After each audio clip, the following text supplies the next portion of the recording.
देवरी के समरावता गांव में निर्दलीय नरेश मीणा द्वारा एसडीएम अमित चौधरी को थप्पड़ मारने के बाद प्रदेश के आरएएस अधिकारियों ने पेन डाउन हड़ताल का ऐलान किया हुआ था।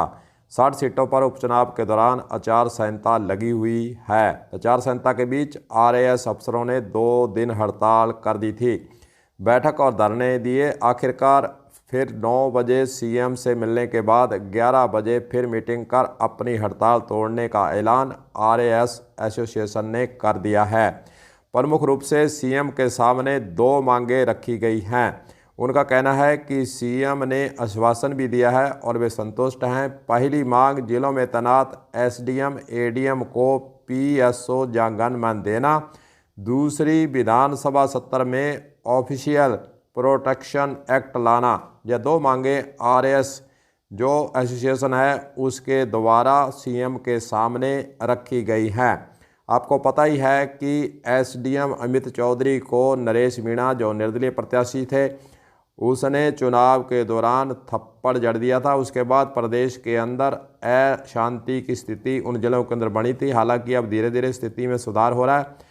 करोड़ीलाल मीणा मौके पर पहुंचे थे, उनके द्वारा समझाइश की गई है। वहीं दूसरी ओर नरेश मीणा और उसके साथी अब सलाखों के पीछे जा चुके हैं। कोर्ट के अंदर पेश किया गया, जहां उसे जेल में भेज दिया गया है। आरएएस एसोसिएशन के द्वारा जो 2 मांगें रखी गई हैं उसका हम भी स्वागत करते हैं।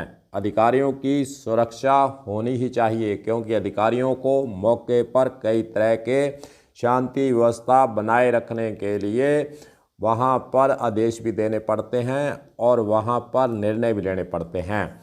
लेकिन हम दूसरी ओर भजनलाल सरकार का ध्यान आकर्षित करना चाहते हैं। पत्रकार संगठनों के द्वारा एक्ट लाने के लिए विधानसभा के अंदर सुरक्षा कानून बनाकर पत्रकारों को सुरक्षा प्रदान करने के लिए लंबे समय से ज्ञापन दिए जा रहे हैं, लेकिन सरकारों के स्तर से इस पर कोई भी अभी तक न तो संकेत मिला है और न कोई कार्रवाई शुरू करने की बातें सामने आई हैं।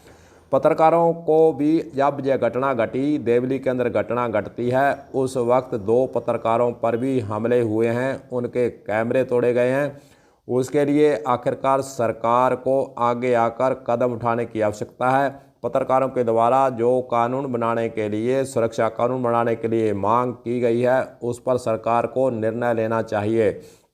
आए दिन पत्रकारों के साथ जब वे कवरेज करने के लिए जाते हैं या फिर किसी राजनेता के विरुद्ध खबर चलाते हैं तो उसको धमकियां मिलना शुरू हो जाती हैं।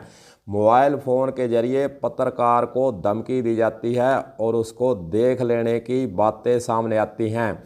इसलिए भजनलाल सरकार को आरएएस अधिकारियों के द्वारा जो मांगें रखी गई हैं, कानून लाने की मांग की गई है, उसके साथ साथ पत्रकारों के सुरक्षा कानून की तरफ भी कदम बढ़ा लेने चाहिए।